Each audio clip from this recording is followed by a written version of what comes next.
Alors bonjour et bienvenue sur cette nouvelle vidéo. J'espère que vous allez bien les gars. Ici c'est Jonathan Hachi. N'hésite pas à t'abonner mon ami. Ça fait toujours plaisir. Hein? N'oublie pas la petite cloche. Hein? Et sinon, j'ai envie de te dire, qu'est-ce que je t'ai déjà dit là? Je m'appelle Jonathan Hachi, je t'ai dit? Oui, c'est vrai, je t'ai déjà dit. Eh bien, passons directement au sujet de la vidéo. Comment les riches s'enrichissent? Eh oui, mon ami. Je partage avec toi 7 habitudes que les riches utilisent pour pouvoir continuer à s'enrichir. Premièrement, il faut se concentrer sur des objectifs long terme. Ok, on veut tous gagner de l'argent rapidement, d'accord? C'est sexy, je suis d'accord avec toi. Mais la vérité, c'est que ça prend un peu plus de temps.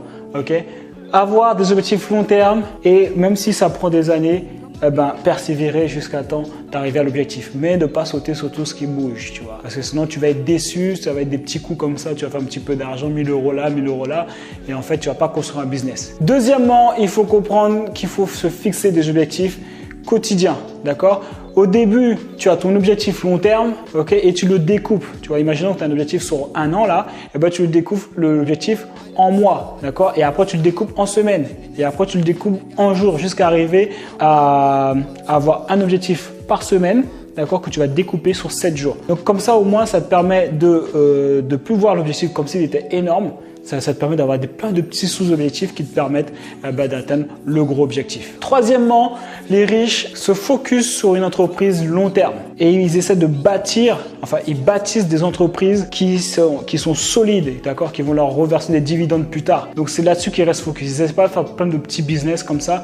Ils essaient de bâtir une entreprise qui va être solide et leur apporter de l'argent pendant un bon moment, ok, pendant des années et des années. Quatrièmement, les riches, ils externalisent tout de suite leurs faiblesses. Donc, ils se rendent compte de leurs faiblesses et ils le délèguent directement. Tu vois, à l'école, on t'apprend à être moyen partout. Là, c'est pas du tout le cas. Là où tu n'es pas bon, ça sert à rien de te consacrer à essayer d'être meilleur. D'accord? Si tu n'es pas bon dans un endroit, comptabilité, je sais pas quoi, boum, tu le délègues directement. 5, miser sur ses forces. C'est exactement ce que les riches font. Ils se concentrent sur leurs forces, là où ils sont doués, là où ils sont puissants.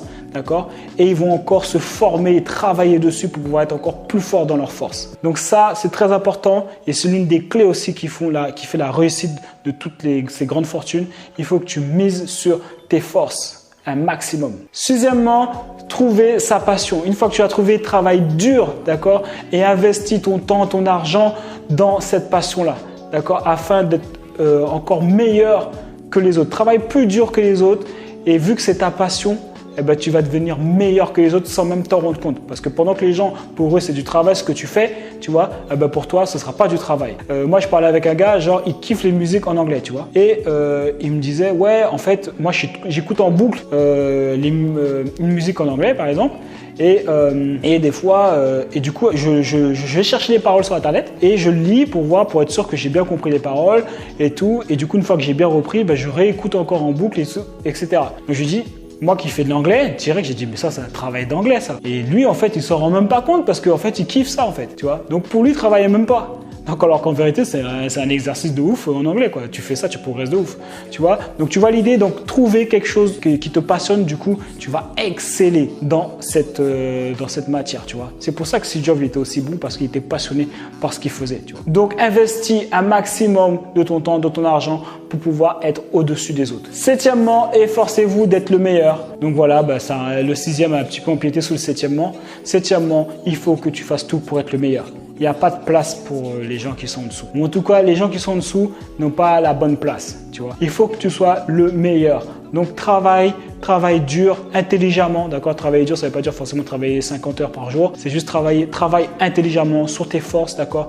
Et fais tout pour pouvoir être le meilleur, ok? Donc voilà, c'est tout pour cette vidéo. J'espère qu'elle t'a plu. N'hésite pas à me mettre un j'aime si jamais tu as bien aimé. Un j'aime pas si tu n'as pas aimé. Mets-moi un petit joli commentaire, d'accord? Donc j'accompagne les entrepreneurs qui ont déjà un business, tu vois, qui ont déjà un business, qui ont déjà 1 ou 2 clients, ok, mais qui aimeraient augmenter leurs revenus. Je les accompagne à passer de 0 à 10K par mois, d'accord, en 3 mois. Donc si jamais tu as une expertise, je sais pas, tu es dans la thématique des relations santé, argent, d'accord, donc si tu es coach, thérapeute, sexologue, coach sportif, si jamais tu as une expertise en immobilier, la santé, clique sur le lien juste en dessous, d'accord, pour pouvoir prendre rendez-vous avec moi. Tu vas devoir mettre ton mail, comme ça je peux te recontacter après. Tu vas après tomber sous mon calendrier, tu prends ton jour, tu as l'heure et du coup, on aura une session stratégique ensemble où je vais t'expliquer exactement la stratégie que tu dois mettre en place, personnalisée à ton business et à toi pour pouvoir atteindre les 10K en 3 mois. Ok? Donc maintenant, si jamais tu hésites à prendre rendez-vous parce que tu sais pas si jamais, parce que j'ai cité une thématique qui n'est peut-être pas la tienne, écoute, prends rendez-vous quand même. Ok? Et moi, au pire des cas, je te dirai, parce qu'il y a un petit formulaire à remplir, je te dirai en fonction du formulaire, j'annulerai la session ou pas. Et si j'ai besoin d'en savoir plus, bah, je te laisserai arriver jusqu'à la session et je verrai si jamais je peux t'aider ou pas. Ok, donc dans le pire des cas, tu ne perds rien du tout. Tu vas juste avoir une session offerte qui risque de te donner de la clarté. Donc c'est ok. Ok. Donc d'ici là, les gars, prenez soin de vous et on reste déterminés.